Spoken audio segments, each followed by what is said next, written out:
Hi hello welcome to Aaradhya channel. ఈరోజు ముద్దపప్పు ఆవకాయ combination నెయ్యిని ఇంట్లోనే తయారు చేసుకుందాం, వచ్చేయండి. నెయ్యి కోసం ముందుగా పాల మీద మీగడని తీసి పక్కన పెట్టుకోవాలి. నేనైతే 10 రోజుల మీగడతో చేస్తున్నాను. ఇప్పుడు ఆ మీగడని ఒక లోతు గిన్నెలో తీసుకుందాం. ఇప్పుడు ఆ మీగడలో ఒక 4-5 ఐస్ క్యూబ్స్ వేసుకోవాలి. ఐస్ కొంచెం ఎక్కువగానే వేసుకోవాలి.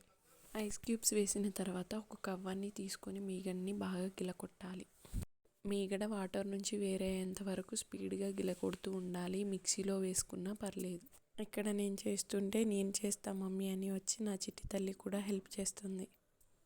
మీగడంతా వీడియోలో చూపిస్తున్న విధంగా క్రీమ్ లాగా రావాలి. ఇప్పుడు మొత్తం మీగడని 2 సార్లు మంచినీటిలో శుభ్రం చేసుకొని వేరే గిన్నెలో తీసుకోవాలి.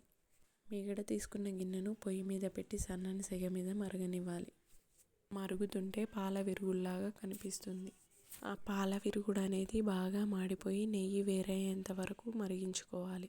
అలా బాగా మరిగి నెయ్యి వేరైన తర్వాత మంచి స్మెల్ వస్తుంది. అప్పుడు ఒక స్టెయినర్ని తీసుకొని నెయ్యి మొత్తాన్ని వడగట్టుకోవాలి. అంతే, ఎంతో ఈజీగా ఇంట్లోనే నెయ్యిని ప్రిపేర్ చేసుకోవచ్చు. ఇలా ఇంట్లోనే ప్రిపేర్ చేసిన నెయ్యిని ఒక డబ్బాలో తీసుకొని ఫ్రిడ్జ్లో నిల్వ ఉంచుకుంటే 2 నెలల వరకు పాడవకుండా ఉంటుంది. వీడియో నచ్చితే please like, share and subscribe.